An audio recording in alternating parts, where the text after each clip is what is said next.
kuatkan hati. Negeri ini memanggilmu kawan. Belajar bergerak berbagi untuk negeri.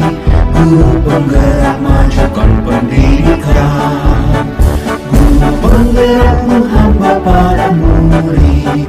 Kreatif rancang pembelajaran. Hargai potensi, tingkatkan prestasi. Lahirkan profil pelajar Pancasila. Belajar bergerak berbagi untuk negeri. Kita menjalin kolaborasi. Belajar bergerak berbagi untuk negeri. Demi bakti pada Ibu Pertiwi.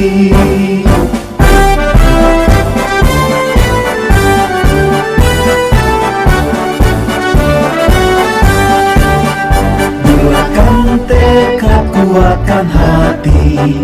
Negeri ini memanggilmu kawan. Belajar bergerak berbagi untuk negeri. Guru penggerak majukan pendidikan. Guru penggerak menghamba pada murid. Kreatif rancang pembelajaran. Belajar bergerak berbagi untuk negeri. Kita menjalin kolaborasi. Belajar bergerak berbagi untuk negeri.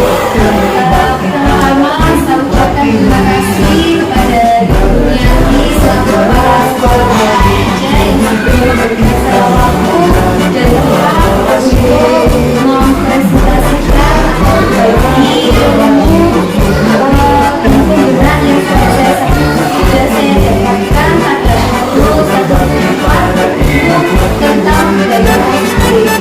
Dan yang kedua yaitu saya ucapkan terima kasih kepada semua pemerintah Anasia yang sudah mau menyempatkan waktu untuk berbagi ilmu dan sharing bersama saya. Nanti kita akan membahas tentang budaya positif.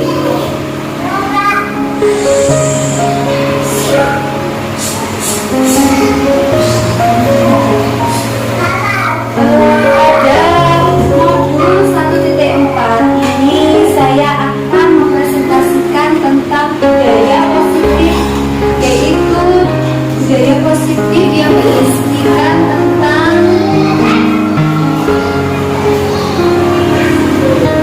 budaya positif. Nanti kita berisikan tentang kebiasaan-kebiasaan positif yang nantinya akan membentuk anak menjadikan karakter yang baik, karakter yang nantinya itu ke depan tentang profil pelajar Pancasila, di mana anak itu akan dibentuk menjadi karakter-karakter yang mandiri, beriman dan bertakwa, berkebinekaan global, dan bergotong royong. Untuk modul 1.4 ini, kompetensi lulusan yang ingin kita capai atau yang kita harapkan bisa tercapai, yaitu di mana semua yang belajar tentang modul 1.4 ini diharapkan bisa mengetahui kebutuhan belajar dan lingkungan yang memfasilitasi seluruh individu di sekolah agar dapat meningkatkan kompetensinya secara aman dan nyaman. Sebagai guru, kita tentunya dituntut untuk menciptakan suasana pembelajaran yang aman dan nyaman. Kemudian juga tujuannya yaitu menggerakkan komunitas sekolah untuk bersama-sama mengembangkan dan mewujudkan visi sekolah yang berpihak pada murid dan berlandaskan nilai-nilai kebajikan universal, di mana nilai-nilai kebajikan universal itu ada banyak sekali macamnya ya Ibu.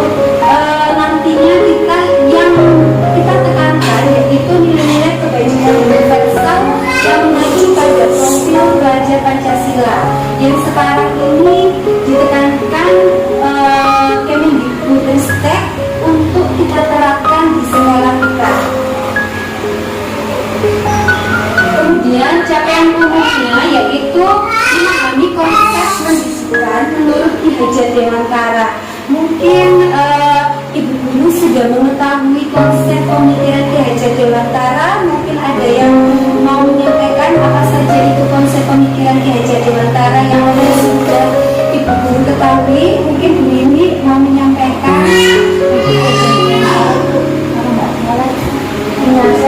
satu mobil tangan kaca. Kita membeli jaga untuk membawa perjalanan membayar supaya anak bisa terampil untuk maju untuk berapa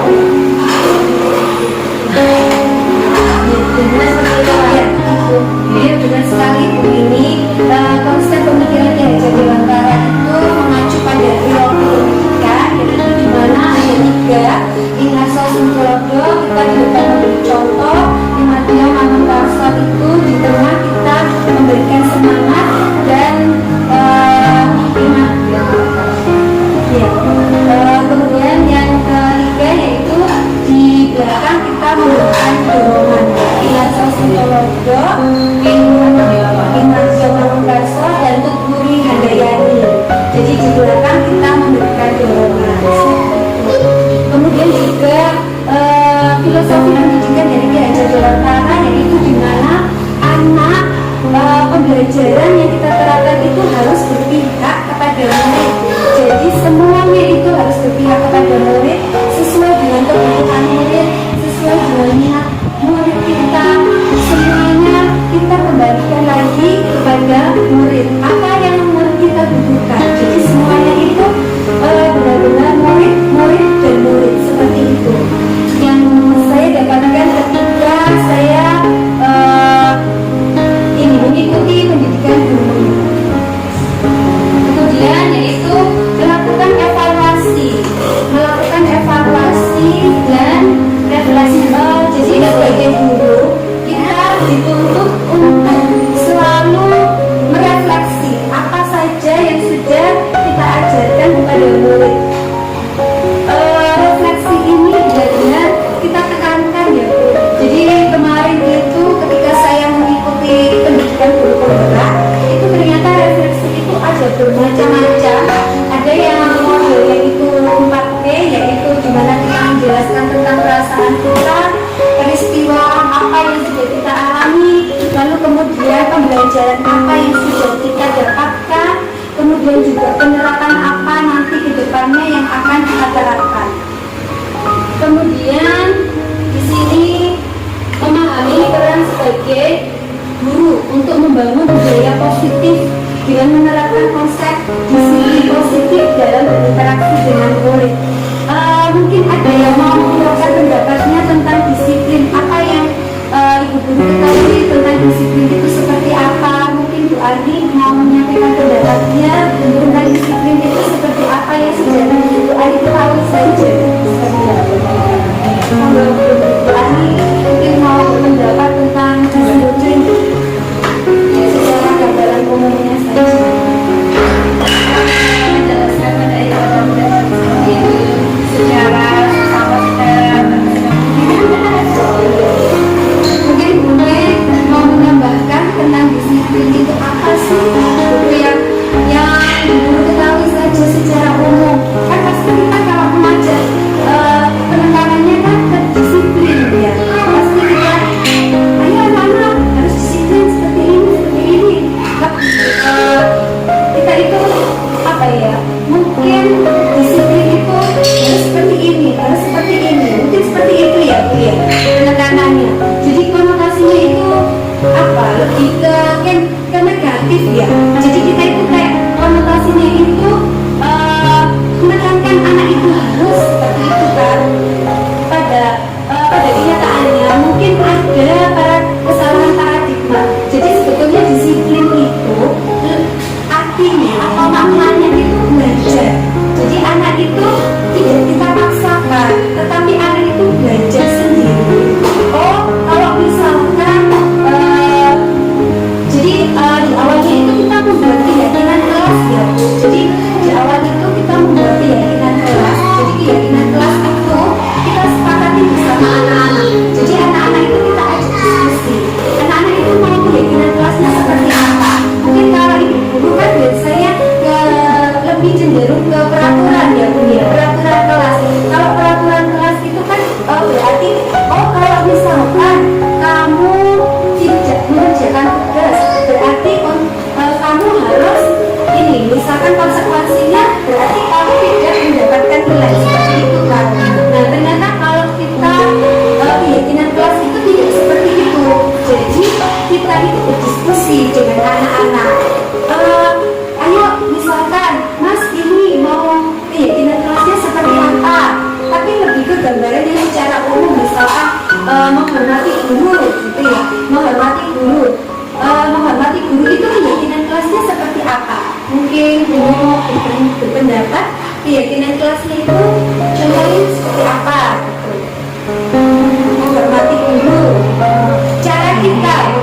dikenal saya itu penerapannya itu pernah dilakukan beberapa minggu ini. Saya ketika pembelajaran itu memberikan penjelasan kepada mereka cara berbicara misalkan ketika melewati pendidikan maupun guru. Jadi ketika sedangkan itu saya memberikan contoh kepada mereka, dan ketika setiap hari itu saya perhatikan mereka.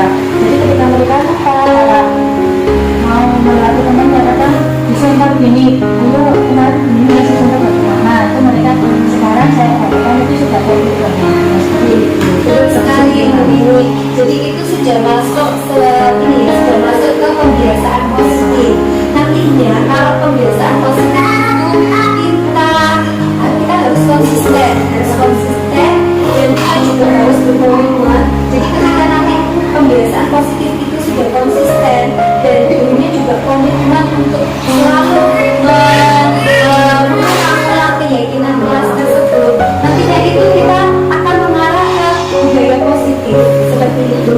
Jadi arahnya memang dari pembiasaan positif. Ya. Dalam beberapa minggu yang lalu, dalam beberapa minggu ini mereka saya tampilkan kabar, dan itu ternyata alhamdulillah mereka itu kadang ketika saya lupa juga mereka ingat dengan sendirinya berjalan ini sudah bagus ya, langsung saya kasih bagus ya, anaknya temennya pastinya ada kayak semangat, oh dia harus seperti itu bagus, jadi akhirnya dia melalui ke temannya, hanya masih tapi melalui ke temannya, jadi mereka Langsung, secara tidak langsung. Dan ini berarti anak-anak itu sudah timbul ini motivasi intrinsik. Jadi motivasi intrinsik itu tidak dipengaruhi dari eksternal misalkan harus disuruh sama guru, ayo anak ini. Kita sudah mulai muncul kesadaran intrinsik. Kalau berarti kemarin kan aku membuat keyakinan kelas kalau bicara di depan orang tua itu harus menunggu atau nah itu dia sudah merupakan ini wujud dia untuk menghargai dirinya sendiri. Nah seperti itu ini. Kemudian saya lanjutkan ke capaian khusus model 1.4. Jadi di mana kita juga tujuannya yaitu mendemonstrasikan pemahaman guru penggerak mengenai konsep budaya positif yang di dalamnya terdapat konsep perubahan paradigma stimulus respon dan teori kontrol. Jadi seperti ini. Kalau untuk teori kontrol itu anak itu untuk melakukan sesuatu itu tidak dipaksa. Jadi dia itu sudah muncul kesadaran motivasi intrinsik dari dalamnya diri sendiri. Kemudian kalau misalkan ada yang berbuat salah, itu pun tidak ada yang merasa disalahkan, jadi ibaratnya itu menang sama menang. Nah seperti itu nanti akan saya jelaskan di lanjutnya di belakangnya. Juga ada teori motivasi tentang manusia, kemudian ada motivasi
tapi kita mungkin masih belum tahu, oh ternyata itu yang kita lakukan itu refleksi namanya.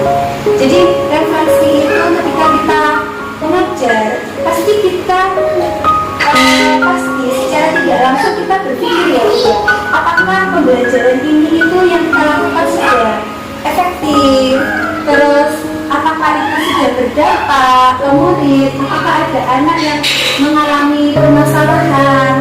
Nah itu namanya refleksi seperti itu. Nanti tujuannya itu kita merefleksi itu apa sih? Kita itu mau melakukan pembaruan itu seperti apa? Nah seperti itu. Kemudian di sini ada pertanyaan ya Bu. Hukuman dapat mendisiplinkan anak. Mungkin kita lebih bisa nanti untuk berdiskusi saja ya Bu. Hukuman itu dapat mendisiplinkan anak. Apakah betul seperti itu Ibu yang dulu alami di sekolah? Apakah dengan misalkan ada anak yang keluar kelas, kemudian kita memberikan hukuman dia sudah kamu berdiri saja di luar seperti itu? Apakah itu betul dapat mendisiplinkan anak? Tidak ya Bu. Hukuman itu bagaimana ketika kita memberikan hukuman dampaknya itu seperti apa? Misalnya anak yang tidak disiplin, anak kan otaknya masih minat ya, akan hukuman dia Akan selalu mengingat ini ya Bu ya. kalau aku dihukum dulu, akhirnya anaknya tidak mau masuk sekolah. Iya betul. Apalagi kan kita mengajarnya di sekolah usia anak usia dini ya Bu ya, kita usia dini. Jadi memang banyak yang tidak setuju kalau hukuman itu dapat mendisiplinkan anak, karena memang lebih banyak dampak negatifnya ke memori anak ya Bu ya. Nanti anak itu bisa jadi dia akan mengingat, oh ternyata itu aku berbuatnya seperti ini, pasti aku dapat hukuman, dan mungkin itu bisa menimbulkan rasa sakit hati nantinya. Nah kemudian untuk yang pertanyaan yang kedua, pemberian hukuman dengan hal positif seperti membaca atau membersihkan halaman sekolah, apakah dapat meningkatkan disiplin anak? Menurut mungkin ada yang mau berpendapat menurut ini atau Bu Ani?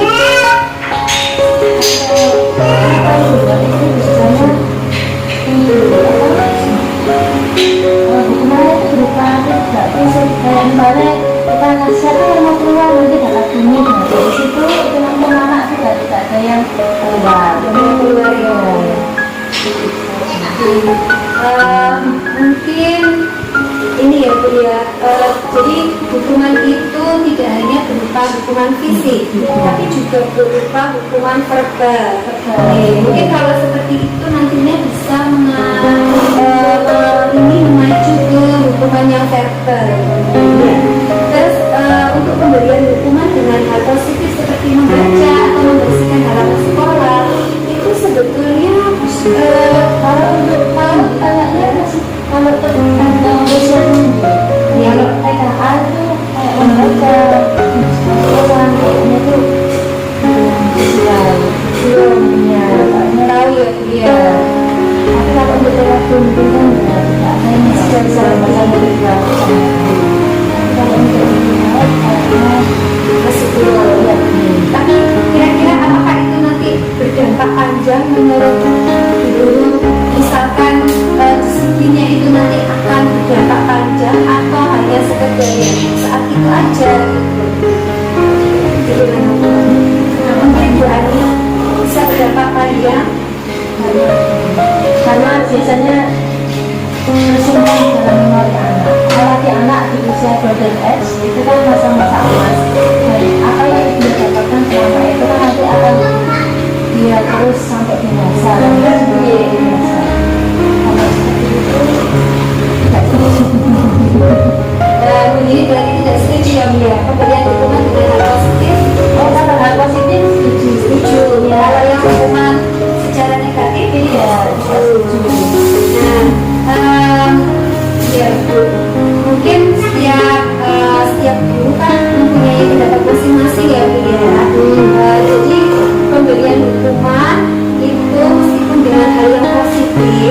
juga dampaknya itu hanya sesaat saja seperti itu.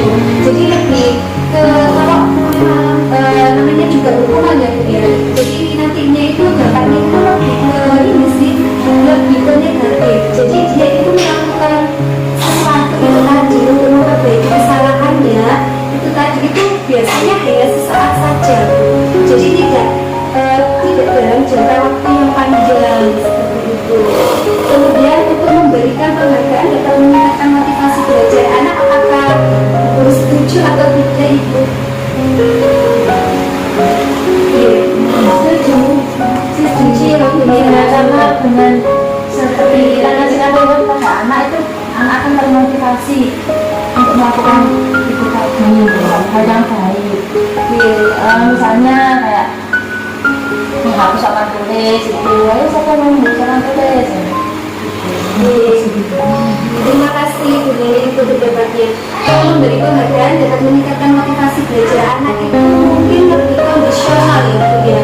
Jadi ada dampak positif ya, tapi juga ada dampak negatifnya. Jadi anak itu ketika kita berikan penghargaan secara terus menerus, itu nantinya anak itu melakukan sesuatu baru, tetapi ada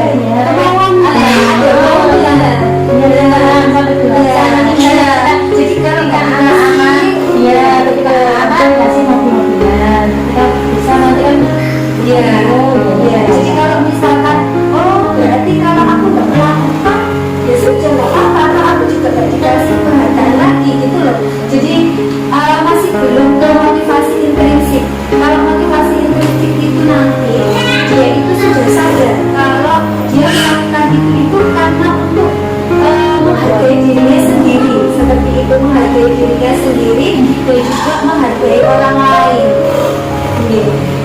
Saya lanjutkan yaitu pertanyaan selanjutnya, yaitu ini topik nanti yang akan kita bahas itu tadi tentang disiplin positif, nilai-nilai kebijakan, kebaikan, personal, dari motivasi, hubungan dan penghargaan serta restitusi, keyakinan kelas, kebutuhan dasar manusia dan dunia berkualitas. Kemudian ada restitusi posisi kontrol, itu ada segitiga restitusi. Iya, disiplin positif dan nilai-nilai kebajikan universal.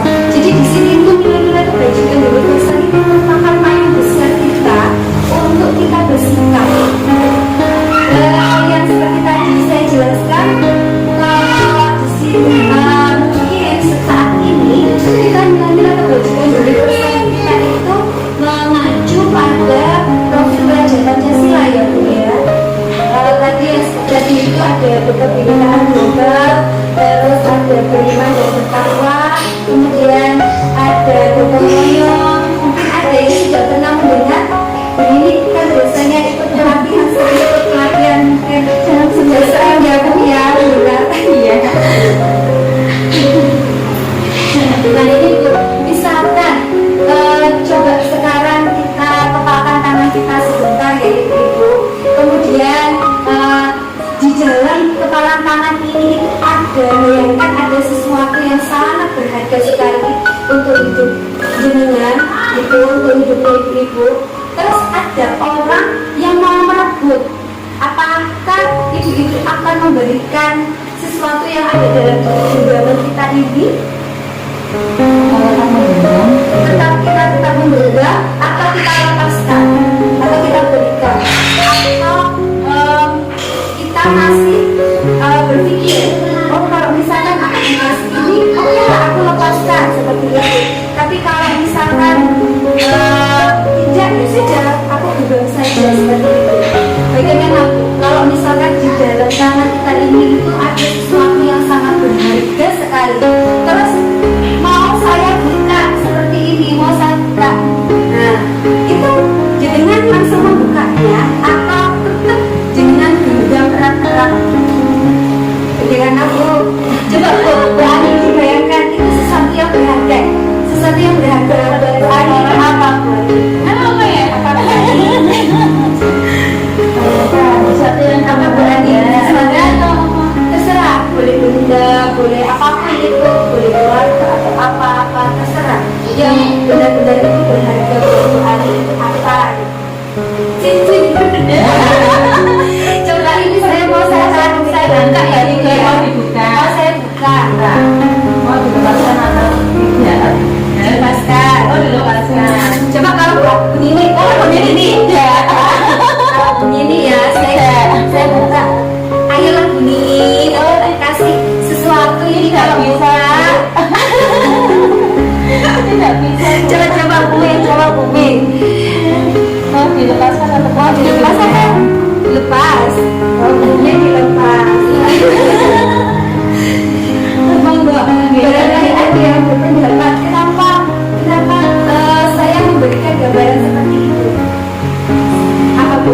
Menurut pendapat ibu itu? Menurut pendapat ibu sebetulnya tadi Bu Ani melepaskan ya. Kenapa Bu Ani tadi waktu saya paksa kok langsung dilepas?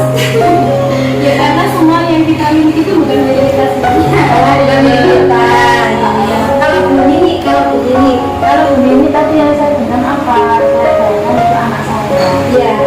Kenapa terjadi? Karena saya tidak ingin sesuatu yang berbahaya itu kepada anak saya. Jadi saya menggenggam luas. Sekarang kalau begini, Kalau yang dikarenakan tadi ada tulisan, itu kalau misalnya apa namanya ini bermanfaat untuk orang lain, kenapa tidak kita kasih? oh iya Bu. Nah semuanya kan memiliki pendapat masing-masing ya Bu ya. Berarti sebetulnya yang mengkontrol tindakan kita itu siapa? Diri kita sendiri. Jadi itu nanti kembali lagi kita mau melepaskan atau tetap mempertahankan. Padahal itu sesuatu yang sangat berbeda sekali ya Bu ya buat kita. Nah sama seperti nantinya murid-murid kita. Kalau kita itu kita kan merasa menurut kita itu sesuatu yang berharga ya Bu ya, sesuatu yang berharga. Nah nanti kalau misalkan ada sesuatu yang membahayakan murid kita, apakah kita tetap diam saja? Misalkan dia melakukan kesalahan, apakah kita tetap berdiam diri saja? Atau apa yang harus kita lakukan? Apabila ada teman kita ya, jadi misalnya ada si A sama si B berkelahi, ya kesenggolan diri berkelahi, tapi ingat di sini ada punya orang tua yang ikut ikutan dan menghadapi si misalnya orang tuanya si B menghadapi si A, dan kita sebagai guru kita harus melindungi, tidak langsung mengejar anak si A yang bersalah. Karena apa? Di situ ya kita bertanggung jawab sebagai guru yang harus melindungi anak tadi. Kita harus menjalankan anak secara sama anak. Nanti kita akan ini Bu tentang restitusi tadi ya Bu ya. Nah ini Bu, perubahan teori kontrol atau teori pilihan, virus kontrol.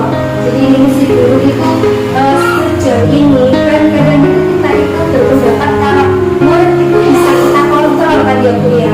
Ayo duduk, ayo ini mungkin saya sendiri pun terkadang masih seperti itu kan. Karena itu kesalahan paradigma kita kan Bu. Sebetulnya anak itu dari lahir itu dia sudah mempunyai kekuatan kodrat sendiri-sendiri dan untuk kita aktif perilaku itu memang berproses secara instan ya Bu ya. Jadi harus ada kebiasaan positif yang harus kita lakukan secara konsisten. Kita juga tidak bisa memaksa anak-anak misalkan, ayo kamu duduk, ayo kamu ini, tidak bisa ya Bu ya sejauh ini. Kita tetap akan melakukan apa yang mereka mau karena ya itu tadi teori kontrol itu ternyata yang mengontrol perilaku kita itu kita sendiri seperti itu. Kemudian ilusi bahwa kritik dan membuat orang merasa bersalah dapat menguatkan karakter. Kritik dan saran, apa seperti itu Bu? Kritik dan saran itu bisa membuat orang merasa bersalah dan dapat menguatkan karakter. Mungkin ada yang mau berpendapat Bu Ani? Apakah betul kritik dan saran itu bisa membuat orang merasa bersalah tetapi juga bisa menguatkan karakter sendiri?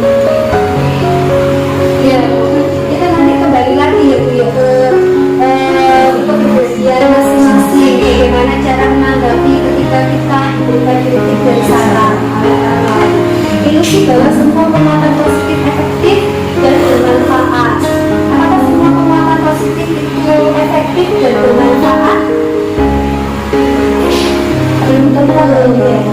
Ada berani belum tentu ya. Ya, nanti itu tergantung juga kembali ke diri kita sendiri juga. Semuanya itu, jadi ya kita di teori kontrol itu ternyata penekanannya adalah diri sendiri.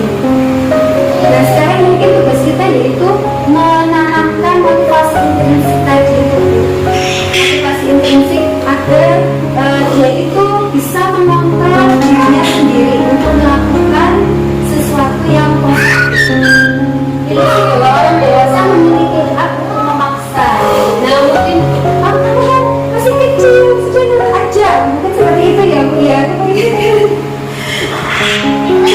Padahal itu sesuatu yang salah. Nah, siapa sih sebetulnya memiliki kontrol? Nah, di sini ada stimulus respon dan teori kontrol atau pilihan. Untuk stimulus respon itu kita mencoba mengubah orang agar berpandangan sama dengan kita. Jadi di sini ada pemaksaan, ada satu pemaksaan. Kalau teori kontrol itu kita yang memahami, berusaha untuk memahami orang tersebut.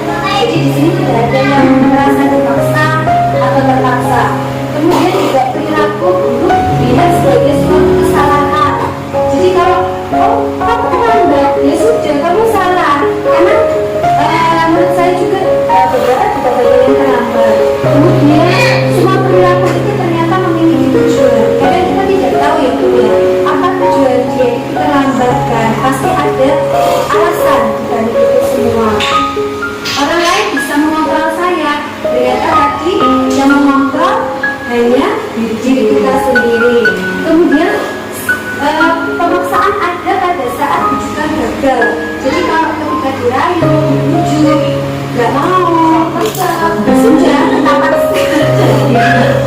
ternyata yang berjujur, ternyata sebaiknya yaitu kita harus berkolaborasi dan konsensus menciptakan pilihan-pilihan baru. Jadi kita berdiskusi dengan anak tersebut, kita ajak bekerja sama bagaimana kita mencari solusi dari permasalahan tersebut. Kemudian yaitu model berpikir menang dan kalah. Ternyata sebaiknya kita mengarahkan untuk berpikir menang dan menang. Jadi tidak ada yang merasa dikalahkan. Ini disiplin positif dari Dr. William Glasser ya Bu ya. Jadi Anda tidak bisa mengontrol orang lain, hanya Anda yang bisa mengontrol diri Anda sendiri. Semua perilaku memiliki tujuan, yaitu sama seperti yang tadi yaitu. Jadi apa sih yang mendasari orang itu untuk berperilaku? Pasti ada tujuannya kan ya Bu ya. Jadi di sini ada ini menghindari hukuman atau ingin mendapatkan imbalan kah? Nah, yang ini yang tadi untuk menghargai diri sendiri, itu yang motivasi dari pilihan yang merupakan nilai-nilai kebajikan diri sendiri. Jadi yang nantinya yang sejauh ini yang sebaiknya yaitu yang nomor 3 untuk menghargai diri sendiri. Kemudian ada berpikir menang, kolaborasi dan konsensus.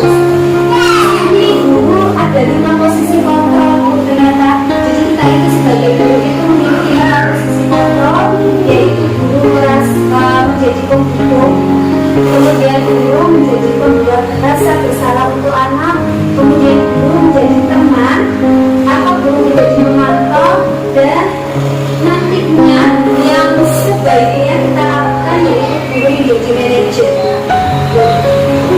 Nanti di sini ketika kita menjadi manajer, kita akan melakukan yang namanya segitiga restitusi. Jadi nanti itu segitiga restitusi itu ada 3 tahapan, yaitu menstabilkan identitas, kemudian validasi indikator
Jadi disiplin ini dari kata Latin disiplina, disiplina yang artinya itu sebetulnya belajar. Tapi paradigma kita itu salah ya Bu ya. Kalau disiplin itu pasti kita tekankan ada ya sudah itu lakukan seperti itu kalau kayak pemaksaan. Ya seperti pemaksaan. Ternyata itu salah. Ternyata disiplin itu belajar. Jadi anak itu kita harus memberi potensi anak untuk apa sih tujuan kamu itu seperti ini tuh untuk apa? Jadi kita itu menuntun.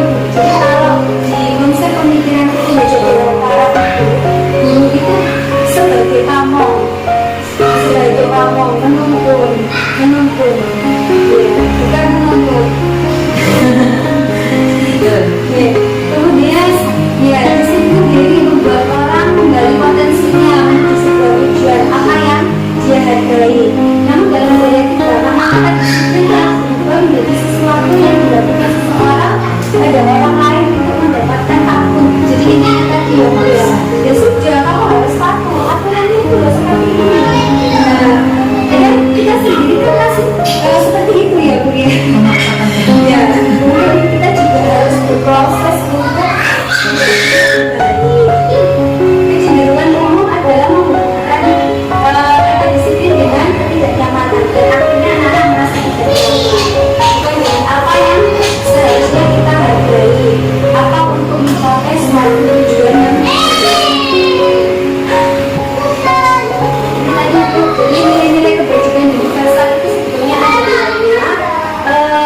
Ini yang kita tekankan yaitu pada profil ajar kita, profil pelajar Pancasila yaitu jadi berintak, mandiri, bernalar kritis, berkebinekaan global, gotong royong dan kreatif. Pasti begini sudah sering mendengar. Ya. Karena kan sekarang kan memang banyak sekali ya pelatihan tentang kurikulum merdeka itu belajar itu. Kemudian yaitu teori motivasi, hukuman penghargaan dan restitusi. Ini teori motivasi perilaku manusia. Jadi yang ini nantinya kita bentuk adalah di sini yaitu motivasi internal dan disiplin positif. Di mana anak sudah tertanam pada dirinya untuk menghargai diri sendiri. Saya akan berusaha seperti apa apabila saya melakukan ini. Jadi itu nanti itu kita menuntun anak kita untuk seperti kemarin ya saya kemarin itu sudah melakukan restitusi atau ada BKD. Jadi saya tidak langsung menyalahkan dia, tapi saya ajak untuk berdiskusi. Ternyata setelah saya ajak berdiskusi, penyebabnya itu dia sering bangun kesiangan. Nanti saya tekankan, saya tanya, kamu mau jadi apa, Mas Agda, kedepannya? Kita dia menjawabnya mau jadi ustaz. Nah, nanti kita bilang, oh kalau ustaz itu biasanya kan ustaz itu kan bangunnya harus apa? Tapi kita nggak langsung memberi, oh kamu waktu ya jam sekian seperti itu. Dan biarkan dia menjawab sendiri. Jadi kan dia ada, oh berarti kalau seperti ini, aku ya seperti ini. Oh kalau ini, jadi dia yang membangun sendiri. Oh kamu harus seperti ini ya. Oh tujuan kamu nggak sesuai. Nanti itu dia itu berpikir sendiri. Jadi itu hanya menuntun saja. Jadi itu Mas Anda itu saya tanya, kamu jadi ustaz? Ya, oh kalau ustaz berarti namanya itu harus apa? Harus api. Kenapa harus api? Kalau ustaz itu berarti harus rajin apa? Oh rajin sholat subuh. Kan seperti itu. Jadi kita menentukan dari situ sampai nantinya dia tahu, oh berarti aku ingin jadi ini ya. Berarti aku harus seperti ini. Kemudian ini Bu, nah di sini di meja Dewantara itu kenapa sih kok sekarang Ristek itu menekankan untuk kurikulum merdeka belajar? Karena dulu di meja Dewantara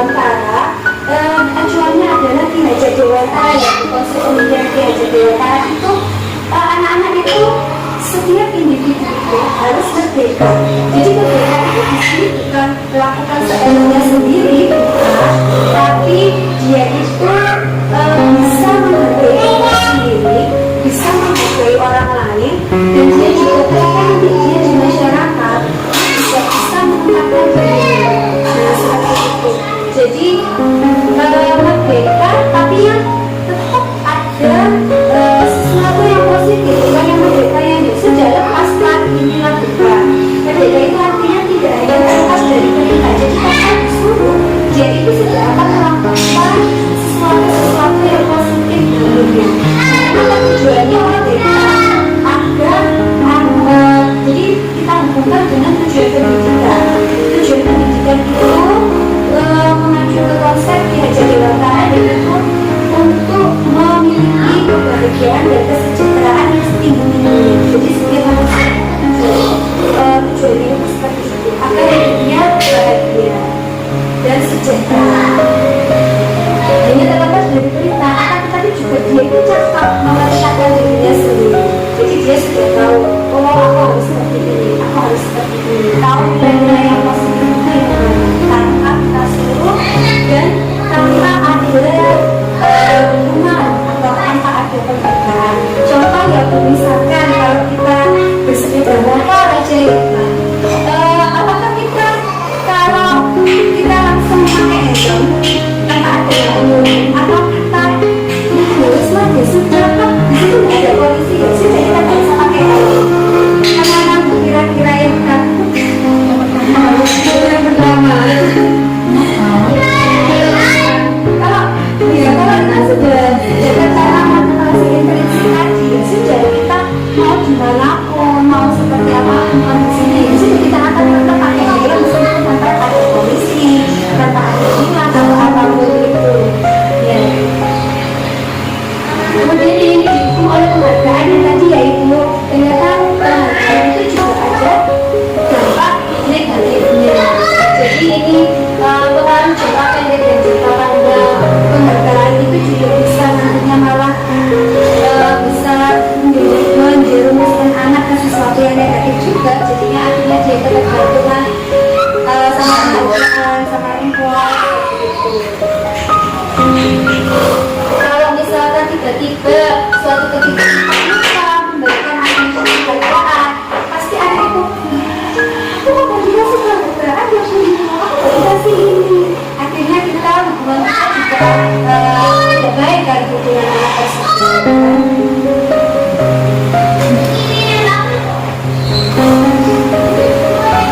Jadi kira-kira kalau mencatat 100 kali di dalam kalimat enak masih hukuman atau konsekuensi? Mungkin ini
ya Bu ya.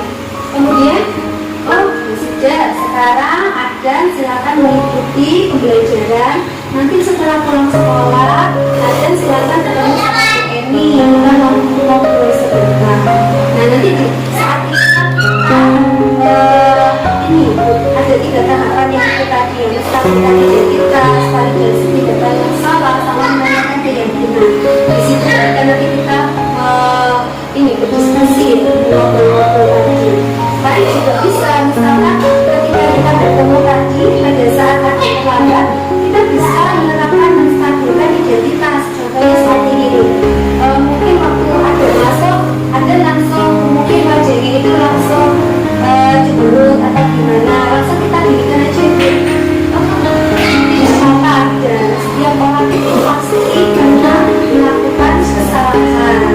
Nanti kita cari solusi ya untuk memperbaiki kesalahannya Mas Marco. Nah seperti itu. Jadi tidak langsung menjudge anak itu langsung mungkin mencarikan suasana baru. iya. Nah itu. Jadi 9 ciri-ciri restitusi bukan untuk menebus kesalahan, tapi anak itu belajar dari kesalahan. Jadi ini tadi itu berkaitan juga sama yang tadi disiplin tadi ya Bu ya. Kemudian anak berusaha untuk memperbaiki hubungan. Kemudian kita menawarkan tawaran bukan paksaan. Lalu kita menuntut untuk melihat ke dalam diri anak itu. Kemudian mencari kebutuhan dasar anak itu apa sih? Tadi kan ada kebutuhan dasar ya Bu ya. Kemudian definisi diri adalah cara yang paling baik. Nah, fokus pada solusi, bukan fokus pada menyalahkan. Kemudian restitusi mengembalikan murid yang berbuat salah pada kelompoknya nanti, tapi dengan perilaku yang jauh lebih baik.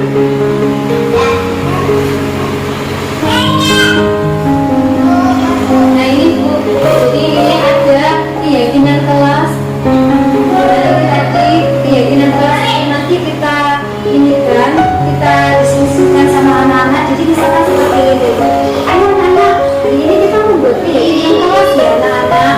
Bisa misalkan ini menulis di kertas itu, mungkin karena TK ya Bu ya, jadi anak kan bisa menulis ya Bu. Jadi kita buat aja option itu, misalkan dengan tepat waktu, terus ini misalkan harus memperhatikan ibu guru. Dan nanti anak-anak itu kita mungkin kita buat koploan, kita inikan, mungkin yang lebih mudah lah untuk memahami anak-anak. Mungkin kalau kita anak tersebut sudah di tingkat yang lebih lanjut, bisa mereka tetap ayo kita tuliskan keyakinan kelas anak-anak mau seperti apa, bisa seperti itu Pak. Tapi karena kita anak usia ini, jadi kita harus mencari cara yang lebih yang lebih diterapkan kepada anak-anak.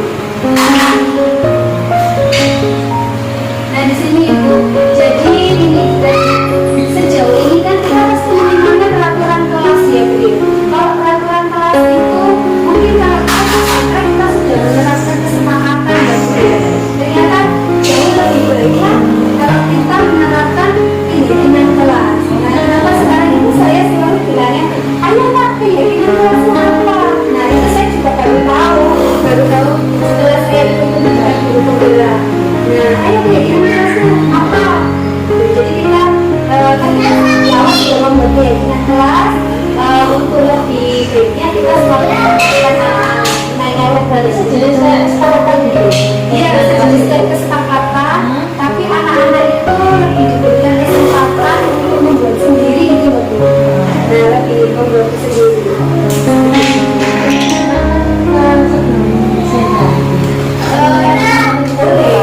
Boleh, ketika kelas boleh, ketika sekolah boleh. Kemudian nanti tujuannya apa? Ketika anak-anak sudah benar-benar meyakini kelas, keyakinan kelas itu apa? Kita harapkan tercipta lingkungan yang positif. Jadi kan anak-anak tahu kan, keyakinan kelasnya itu seperti ini. Pasti anak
sering saja anaknya memberikan Iya, respon.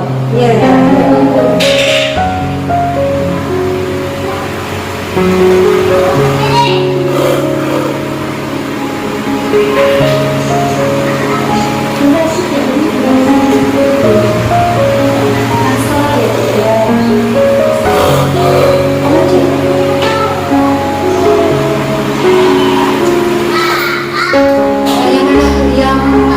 cewek sari dengan ini tahu yang mana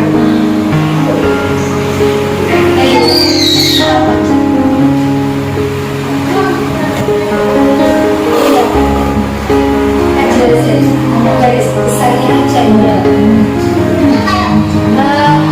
posisi kontrol karena kita sebagai guru kita memiliki posisi kontrol, jadi kita itu bisa menjadi sebagai pendukung. Misalkan seperti tadi, awas ada kamu ya, kalau kamu nggak mau duduk ya sudah, nanti dihukum boleh berdiri di sana menunjukkan. Nah itu berarti guru tersebut menjadi apa bu, pemukul.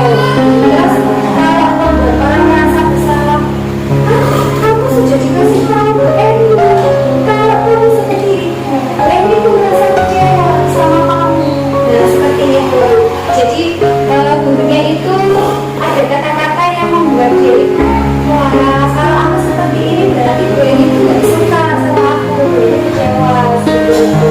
Cuma kadang kita itu secara tidak sadar ya Bu, kadang saya tidak sadar jalan. Nah kita juga masuk ya masih proses untuk menjadi lebih baik.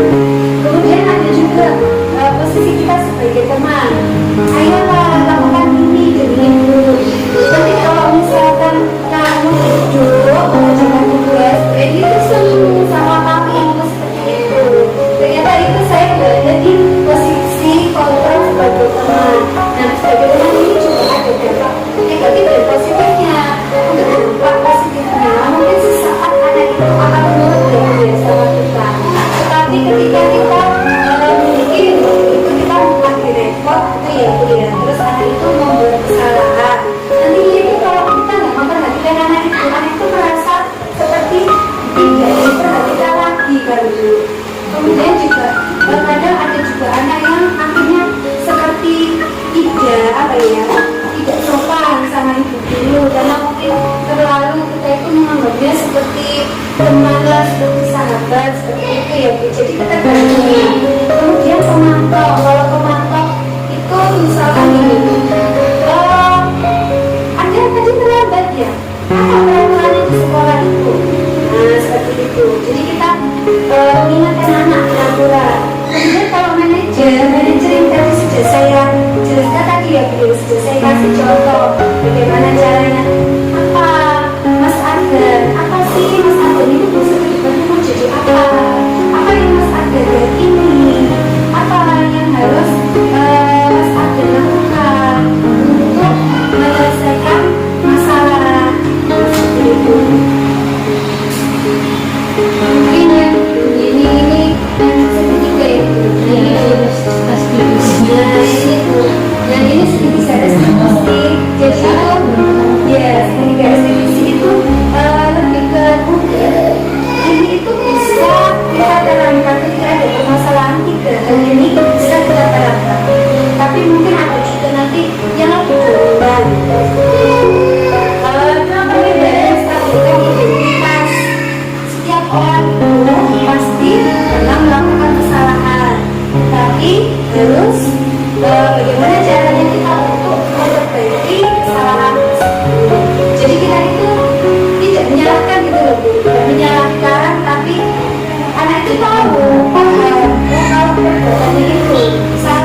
manusiawi. Tidak ada manusia yang sempurna. Bapak itu juga pernah berbuat kesalahan, tapi kita harus menyelesaikan permasalahan ini. Bapak Ibu tidak tertarik untuk mencari siapa yang salah, siapa yang benar. Tapi yang terpenting yaitu kita harus mencari solusi dari permasalahan. Jadi ini yang kita ucapkan untuk anak-anak itu seperti itu. Ketika anak-anak melakukan kesalahan, ya. Kemudian ini validasi kebutuhan. Kamu bisa saja melakukan hal yang lebih baik dari ini. Gue ini tahu, tapi kamu tidak akan melakukannya lagi. Tapi kamu tidak melakukannya kan? Maksudnya itu tidak. Ini loh, maksudnya kadang itu anak yang secara tidak sengaja kan? Secara tidak sengaja melakukan kesalahan. Terus kemudian kamu pasti punya alasan. Kenapa kamu seperti ini? Apa sih yang penting bagi kamu itu apa? Kemudian kamu boleh melakukan sikap seperti itu, tetapi harus ada sikap yang jauh lebih baik. Karena kadang itu saya sendiri pun kadang itu agak bingung untuk memilih kata ya Bu ya. Kadang itu pemilihan kata itu ternyata itu sangat penting gitu, karena maknanya nanti jadi berbeda. Gitu. Kamu boleh ini maupun kamu belajar secara lain untuk mendapatkan yang kamu butuhkan, karena kamu harus mengukur. Misalkan ada anak yang mau temannya, kalau mungkin ada anak yang mau temannya, pasti kita langsung spontan ya Bu ya, langsung spontan marah ya kan. Padahal sebetulnya kita harus memberikan emosi dulu, terus setelah itu kita tanya apa hal yang kamu butuhkan, dan seperti itu.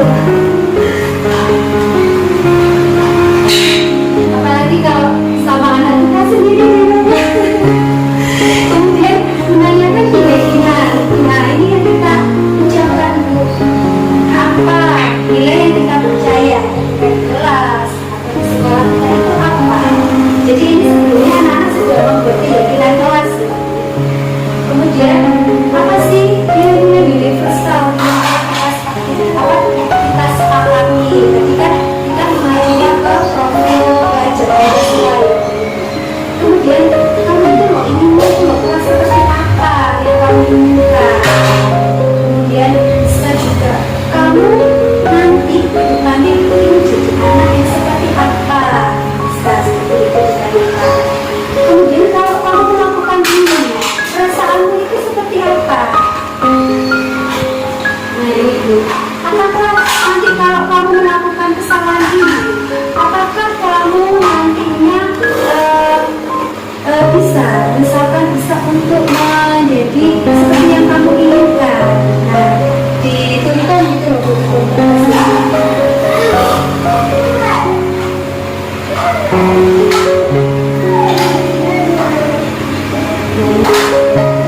terima kasih Ibu. Barangkali ada yang mau ditanyakan tentang sharing ilmu saya ketika saya mendapatkan ilmu dari pendidikan guru penggerak. Mungkin ada yang mau ditanyakan, silakan. Ini sebenarnya begini ada banyak pertanyaan. Begini Sebelumnya tadi masalah kalau untuk masalah profil pelajar Pancasila, insya Allah saya sering mengikuti pelatihan di Anda, terus belajar dan saya dapatkan ilmu.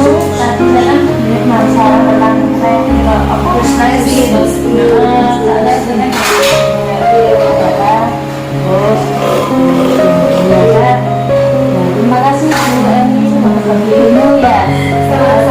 Dari sini saya mengerti bahwa ternyata ada ilmu. Terima kasih. sama seperti saya juga sebetulnya. Saya juga baru tahu Rasmus itu ketika saya mengikuti pendidikan guru penggerak. Dan sebetulnya itu ketika saya mengikuti pendidikan guru penggerak itu banyak sekali ilmu yang tidak pernah saya dapatkan ketika pelatihan di luar ya.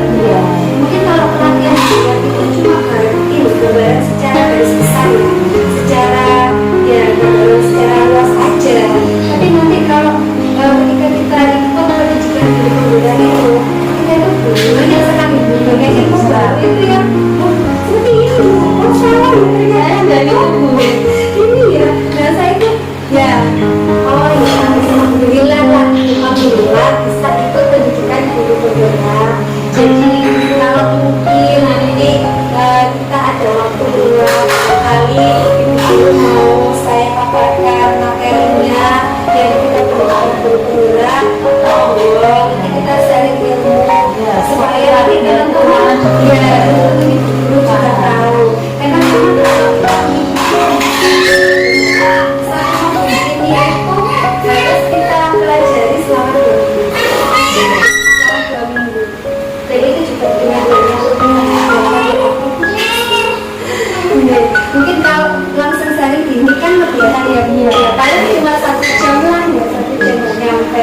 Kalau kita belajar sendiri, Saya kembali ke poin itu kan yang harus kita lakukan. saya tutup sendiri ya. Terima kasih Bu dan aja atas kesempatan waktunya yang diberikan kepada saya untuk berbagi ilmu, sharing ilmu. Semoga kedepannya kita bisa menjadi guru yang jauh lebih baik. Kita bisa sama-sama belajar menjadi pribadi yang lebih baik. Kedepannya juga anak-anak atau mereka yang menjadi aset untuk generasi penerus bangsa. Nah, semoga kita bisa menjadi guru yang berkompeten, yang benar-benar profesional untuk profesi kita dan untuk kita sebagai guru untuk tanggung jawab kita juga di akhirat nanti. Semoga kita hari ini barokah mendapatkan hidayah dari Allah. Assalamualaikum warahmatullahi wabarakatuh. Terima kasih ya.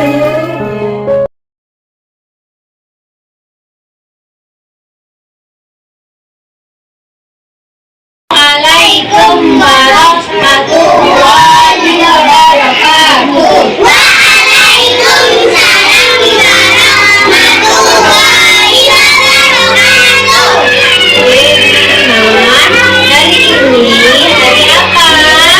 Hari ini hari apa? Hari apa?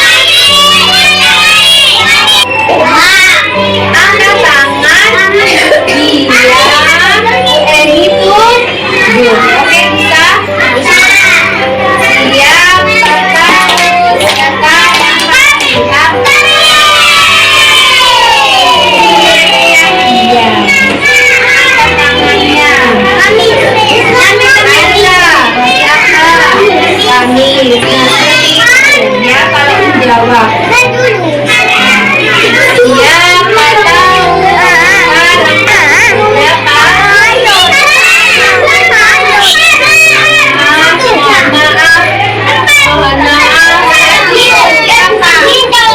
Siapa cara menjawabnya? Apakah salah? Betul atau salah? Bu Eni tunjuk dulu. Bisa tanggal berapa? Benar tanggal 1. Benar tanggal 12. Angkat tangan.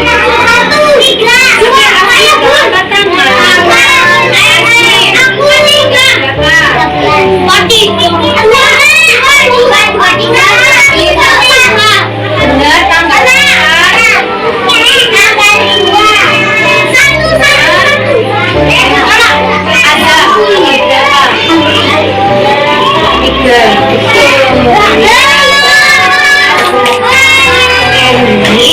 untuk kita berdiskusi apa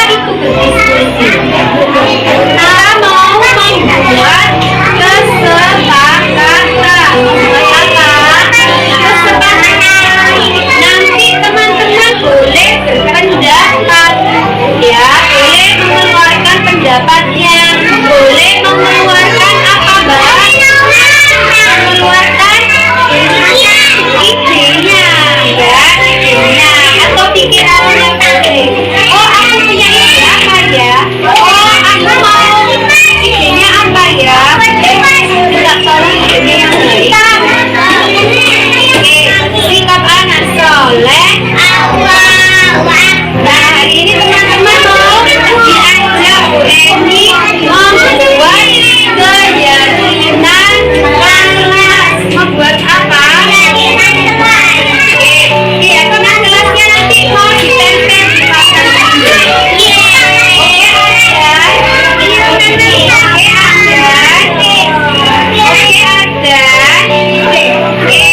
Siapa yang punya ide keyakinan kelas? Tadi caranya kalau mau berpendapat bagaimana? Ya, caranya bagaimana tadi?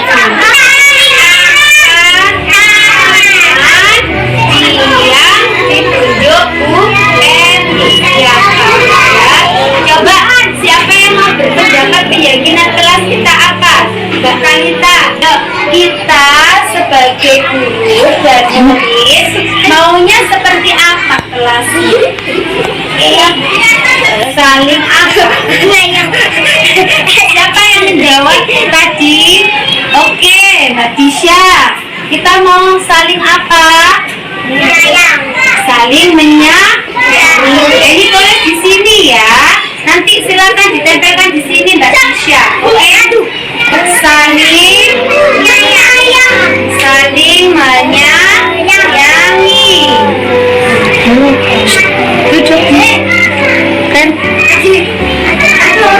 Oke, saling menyayangi. Mau Mbak Disa.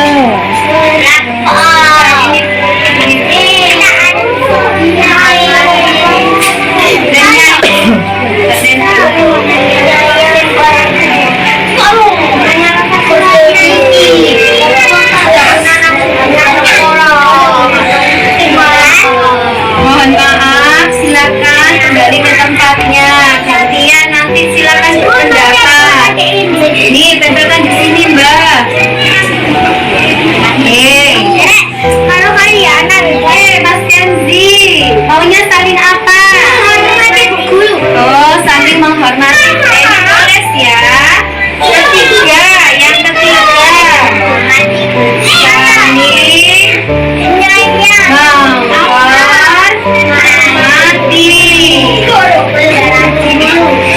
Saling menghormati ya. Di sini. Sudah membuat apa teman-teman? Berarti membuat apa? Gak bisa. Oke, pintar Mas Fian. Membuat keyakinan kelas kita. Kita kelas apa sih, kelompok apa? Ya, keyakinan kelas TK. Ya, kita baca. Apa yang satu tadi?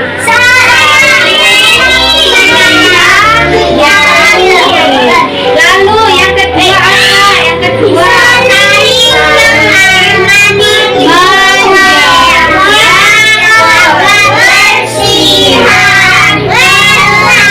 Naura, yang ketiga.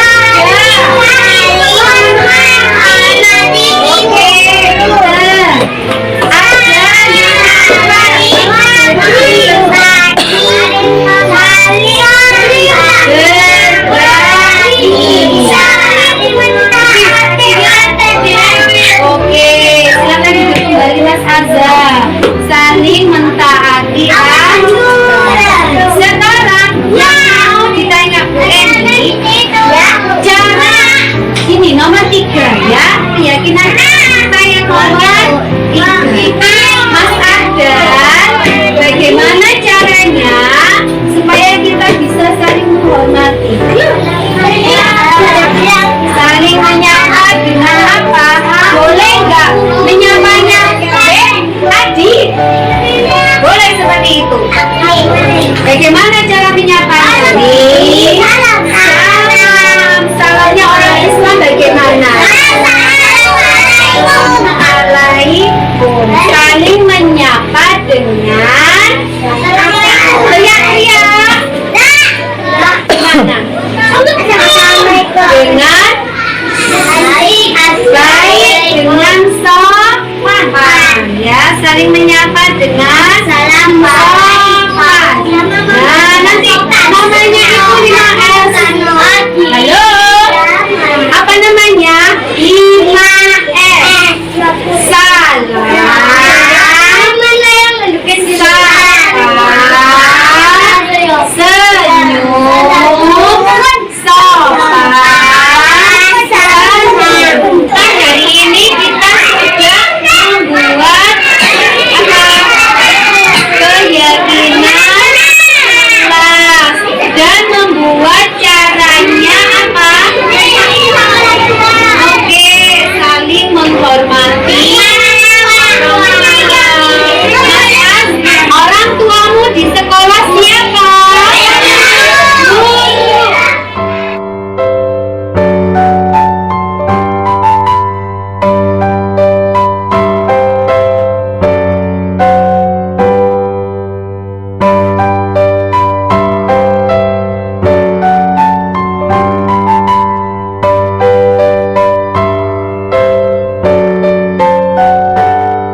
caranya untuk menghormati ibu guru salah satunya?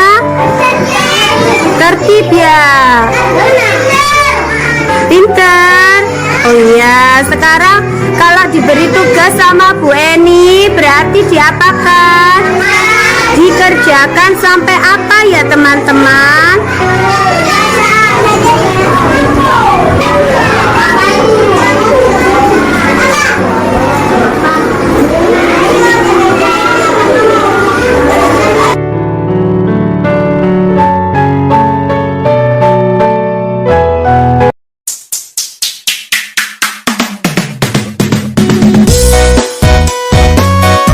Assalamualaikum Mas Azim. Bagaimana kabarnya hari ini Mas Azim? Iya, Mas Azim kemarin diajak Bu Eni membuat apa nak? Kelas berapa ya? TKB. Masih ingat keyakinan kelas kita apa saja? Ya, saling. Ya, pinter. Saling. Ya, terus apa lagi? Saling berbagi. Terus apa lagi? Saling mentaati. Ya, kalau caranya menghormati ibu guru kemarin bagaimana ya Mas Azim ya? Oh iya, tertib. Kalau bertemu ibu guru harus saling menyapa. Saling apa? Iya, kalau berbicara sama orang tua harus bagaimana berbicaranya yang sopan. Terus kalau ada yang butuh bantuan harus diapakan? Harus dibantu. Kalau diberi tugas sama bu guru atau diberi perintah sama orang tua, ya betul dikerjakan. Kalau tugasnya harus diapakan? Dikerjakan sampai apa? Oke, pinter. Kalau lewat di depan orang tua harus mengucap apa Mas Azim? Mengucap apa? Ya, terima kasih Mas Azim. Perasaannya bagaimana Mas Azim waktu diajak membuat keyakinan kelas? Senang. Terima kasih. Wassalamualaikum.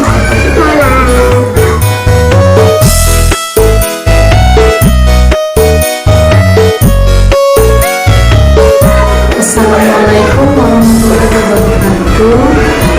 Saya di sini mau mengomentari tentang budaya positif yang sudah disampaikan oleh Bu Eni di kelas TKB.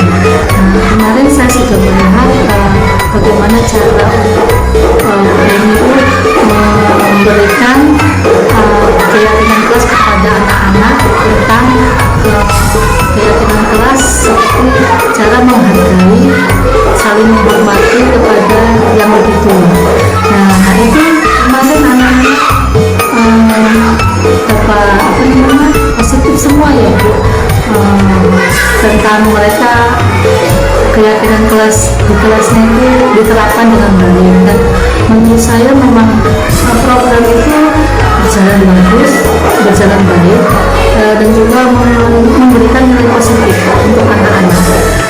Lalu untuk segitiga restitusi ini juga diterapkan kemarin kepada salah satu anak di sini, Mas Ardan, di mana sering terlambat, terus dia diberikan nasihat, diberikan pemahaman sama gurunya, dan ternyata alhamdulillah besoknya itu anaknya sudah tidak pernah pulang. Terus menurut saya memang program ini bagus ya untuk budaya anak-anak. Kalau untuk nilai positifnya memang sudah ada, sudah bagus. Sekian dari saya komentarnya. Terima kasih. Wassalamualaikum.